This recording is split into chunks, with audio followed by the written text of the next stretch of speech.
Hello everybody, this is a short crash course on air and atmosphere.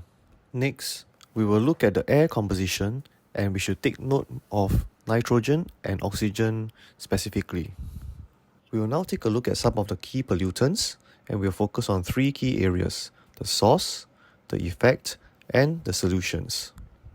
We will take a look at oxides of nitrogen and sulfur dioxide. For NO, it is colorless, odorless, and neutral, and therefore is not a key pollutant until it oxidizes to form NO2. For NO2, the key reason and source is high temperatures. So whenever we see high temperatures, nitrogen dioxide is expected to be formed. For sulfur dioxide, the key source is from burning of fossil fuels and volcanic eruptions. Both NO2 and SO2 will react with water to form acid rain, and the key environmental effect is that it damages metal bridges, stone buildings, killfish and aquatic life, and destroy plants. The effect on human health is to cause breathing difficulties and not respiratory issues. The solutions for NO2 is to install the catalytic converter to convert the NO or NO2 back into nitrogen. For sulfur dioxide, we use this flue gas desulfurization where we use calcium carbonate to get rid of sulfur dioxide.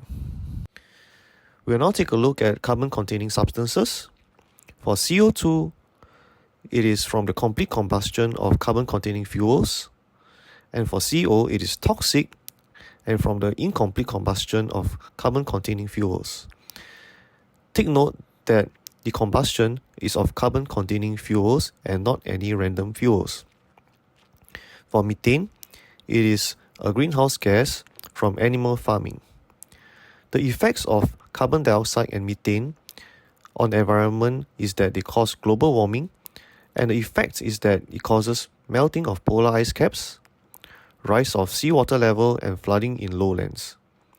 For carbon monoxide, the key effect on human health is that it's toxic and it causes respiratory problems. This is different from breathing difficulties. The solution for CO is to ensure that there's excess oxygen or to install the catalytic converter. For CO2, any measures that can reduce the burning of fossil fuels will be a good solution. Lastly, we'll take a look at ozone, and some of it comes from vehicle emissions. The effect on the environment is that there are some depletion of ozone layers due to the use of CFCs, and that causes UV rays to enter and cause skin cancer on people. Take a look at the two equations, and these are important phrasings on how chlorine atoms behave as a catalyst, and it is used up in the first step and regenerated in the second step. Ozone also forms photochemical smog with other things like sunlight, unburned hydrocarbons, and NO2. The impact on human health for ozone is that it irritates lungs and eyes. The solution is to reduce the use of CFCs, which on burning will form chlorine atoms.